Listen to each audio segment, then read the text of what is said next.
বিসমিল্লাহির রহমানির রহিম। আসসালামু আলাইকুম। কেমন আছেন আপনারা সবাই? আশা করি যে যেখান থেকে আমার ভিডিওটা দেখছেন সবাই ভালো আছেন, সুস্থ আছেন। আর সবাই ভালো থাকেন, সুস্থ থাকেন এই দোয়াই করি। তো এখন বাজে সকাল ৮টা। সকালে ফ্রেশ হয়ে একটু চা খেয়ে নিচ্ছি। তারপর চলে যাব রান্নাবান্না করতে। বড় মেয়ে তো স্কুলে চলে গেছে। এখন ছেলেকে ডাক দিয়ে ওঠালাম। ছেলেকে একটু চা নাস্তা খাইয়ে ওকে পড়তে বসাবো। তারপরে ওকে নিয়ে আমি রান্নাবান্না শেষ করে ওকে নিয়ে আবার চলে যাব স্কুলে। মেয়েকে নিয়ে আসবো আর ছেলেকে দিয়ে আসবো। এর মাঝে এই রান্নাটা করে নেব। আর আমার হাজব্যান্ডও অলরেডি চা খেয়ে নিয়েছে। আমরা সকালে ঘুম থেকে উঠে আর কি ফ্রেশ হয়ে একেবারে নাস্তাটা করতে পারি না, এক ভারী নাস্তা করতে ভালো লাগে না।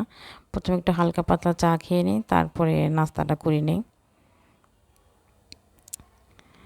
তো যে এই পর্যন্ত যারা আমার ভিডিওটা দেখছেন প্লিজ আমার চ্যানেলটাকে সাবস্ক্রাইব করে দিবেন আর পাশে থেকে বেল আইকনটা ক্লিক করে দিবেন।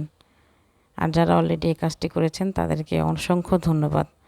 আর যদি আমার ভিডিওটা আপনাদের ভালো লাগে তাহলে একটা লাইক দিয়ে দিবেন। আর যদি বেশি ভালো লাগে তাহলে আপনাদের ফ্রেন্ডস অ্যান্ড ফ্যামিলির সাথে শেয়ার করতে পারেন। তো এখানে ডাল আর ভাতটা বসিয়ে দিয়েছি। আর ওদিকে গতকাল রাত্রে টিফিন বানিয়ে রেখেছিলাম, ছেলে মেয়ের জন্য নুডলস বানিয়ে রেখেছিলাম। তো মেয়েরটা গরম করে দিয়ে দিয়েছি, ছেলেরটা গরম করে রাখলাম। সকাল সকাল রান্নাবান্না করলে কিন্তু কাজটা অনেক এগিয়ে যায়, সারাদিন তেমন কোনো কাজ থাকে না। তারপরে সারাদিন টুকটাক কাজ কিন্তু আমাদের করতে হয়। তো আজ যে কাঁচা আম দিয়ে ডাল রান্না করব। আম ডাল কিন্তু আমার ভীষণ পছন্দ। আমি ডাল তেমন একটা খাই না, কিন্তু ওই আমের সিজন আসলে একমাত্র ডালটা খাই। তো এখন ডালটা বাগার দিয়ে নেব, পেঁয়াজ দিয়ে ডালটাকে বাগার দিয়ে দেব।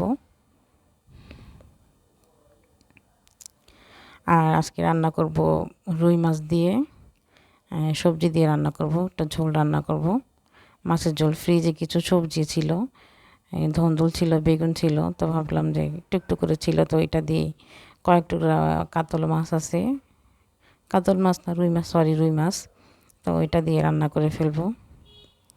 আর এই যে দাঁড়িয়ে দাঁড়িয়ে রান্না করছি আর শশা খাচ্ছিলাম। তো আমি একটু চা আর পাউরুটি আর একটু শশা খেয়ে নিয়েছি। তো এই আমার সকালের নাস্তা, আমি আর করব না। আর ছেলে হাজব্যান্ড ওরা ভাত খাবে একবারে, এই জন্য একবারে রান্নাটা করে ফেললাম। আজকে আর রুটি করব না। যেদিন আসলে বাচ্চাদের স্কুল থাকে চেষ্টা করি একবারে রান্নাটা করে ফেলতে, কারণ হাজব্যান্ডও যদি সকালে একটু গরম ভাত খেয়ে যায় তাহলে সারাদিনটা কিন্তু অনেক পরিশ্রম করলেও তেমন একটা সমস্যা হয় না। তো এখানে একটু আলু সিদ্ধ দিয়েছি, একটু আলু ভর্তা করব। ভাতটা আমার রান্না হয়ে গেছে, ডালটা রান্না হয়ে গেছে। আলু ভর্তার জন্য পেঁয়াজ মরিচ ভেজে নিয়েছি। আর এই তো রসুন না সরি নুডলসটা গরম করে নিয়েছি। এখন তরকারিটা রান্না করব। আর এদিকে আপা সব কিছু বিছনা টিছনা গুছিয়ে তারপরে ঘরটর মুছে নিয়েছে। আর এই তো ছোটো ছেলে উঠে গেছে ঘুম থেকে, ওকে এখন ফ্রেশ করে নাস্তা খাইয়ে দেব।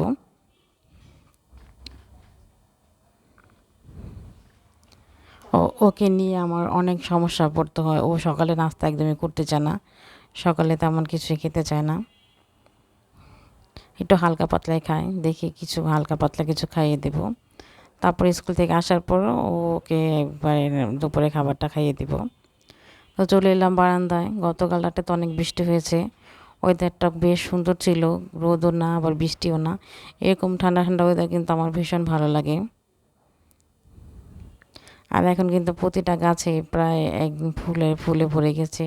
এই যে দেখো নয়নতারা গাছগুলো একদম ঝোপালো হয়ে গেছে। এদিকে আলুটা সিদ্ধ হয়ে গেছে, এখন আলুটাকে ভর্তা করে নেব। আর তরকারিটা আমার রান্না হয়ে গেছে।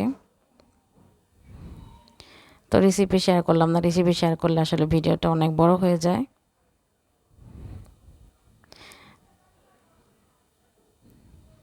তো যারা এই পর্যন্ত আমার ভিডিওটা দেখেছেন প্লিজ আবারও বলছি একটা লাইক দিয়ে দিবেন। তো সবাই ভালো থাকবেন, সুস্থ থাকবেন। দেখা হবে আবার একটা নেক্সট ব্লগে। ততক্ষণ নিপাস ডায়েরি চ্যানেলের সাথেই থাকবেন। আর সবাই ভালো থাকেন, সুস্থ থাকেন। আল্লাহ হাফেজ।